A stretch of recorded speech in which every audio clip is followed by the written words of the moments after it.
না, পৌঁছতে পারছে না। দুনিয়া বদলাচ্ছে, আমরা তো বদলাই না। এটা হলো কর্তার ইচ্ছায় কর্ম, যেখানে রাজনৈতিক সংস্কৃতি হয়। কর্তার ইচ্ছায় কর্ম, তাহলে সমস্যাটা হচ্ছে যে আপনি প্রেসার কুকারে রান্না করছেন, এখন আপনার বারবার প্রেসার কুকারের হুইসেলটা আপনাকে বিরক্ত করছে। এখন আহাম্মক যে সে কি করবে, এই বাষ্প বেরোনোর যে পথটা আছে সেটাকে সিলগালা করে দিবে। এরা তাই করেছে, সংবিধানে সিলগালা করে দিয়েছে, 53টা সিলগালা করে দিয়েছে। এখন কি হবে? এখন তো ফেটে যাবে। আমাদের সংবিধানকে নিয়ে এত খেলা হয়েছে। এখন একটা মানুষ 18 বছরে সাবালক হয়।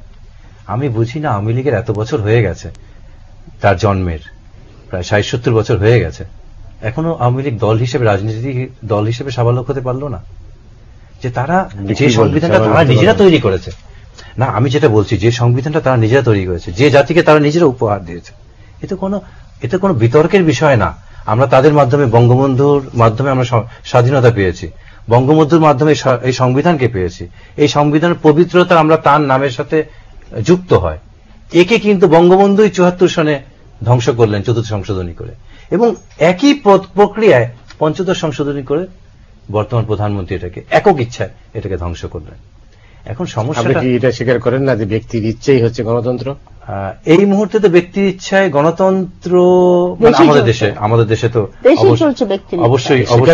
অবশ্যই গণতন্ত্র। আমি স্বীকার করি, ব্যক্তির ইচ্ছা চলছে, কারণ সাংবিধানিক। আপনার দুজনের কাছে আসছি, এটা প্রশ্ন নেব। হ্যালো, আসসালামু আলাইকুম। ওয়ালাইকুম আসসালাম। হ্যাঁ, আমি খন্দকার জিল্লুর রহমান।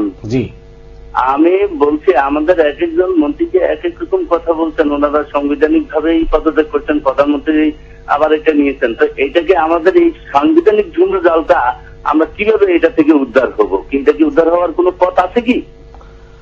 অনেক ধন্যবাদ আপনাকে।